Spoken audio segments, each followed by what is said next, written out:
నమస్తే అందరికీ. ఫస్ట్ అయితే వీడియో చూడండి. నేను స్క్రీన్ రికార్డింగ్ చేస్తున్నాను. నా ఇన్స్టాగ్రామ్ ఓపెన్ చేస్తున్నాను. చూడండి, ఇది నా ఇన్స్టాగ్రామ్ పేజ్, నా రీల్స్, నా పోస్టర్స్. నాకు ఈరోజు మార్నింగ్ ఒక ఐడి నుంచి మెసేజ్ వచ్చింది, దీక్షన్ అంట. రియల్ అకౌంట్ ఫేక్ అకౌంట్ అర్థం కాలేదు. ఐడి ఓపెన్ చేసి చూస్తే ఫొటోస్ అయితే అన్ని సేమే ఉన్నాయి, వ్యూస్ కూడా బాగానే ఉన్నాయి, ఫాలోవర్స్ కూడా బాగానే ఉన్నారు. రియల్ అకౌంటే అనుకున్నాను నేను. ఒక 2 రీల్స్ కూడా ఓపెన్ చేసి చూసిన, జెన్యునే అనిపించింది. జగన్నాథ ప్రభు చూడండి, నాకు ఒక హెల్ప్ చేస్తామని మెసేజ్ చేసింది.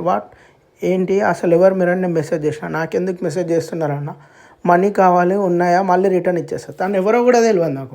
అసలు ఎవరు నువ్వు అని చెప్పేసిన నేను. కాల్ మీ వన్స్ అని చెప్పిన, ఎందుకంటే రియల్ ఫేక్ మనకు తెలియాలి కదా.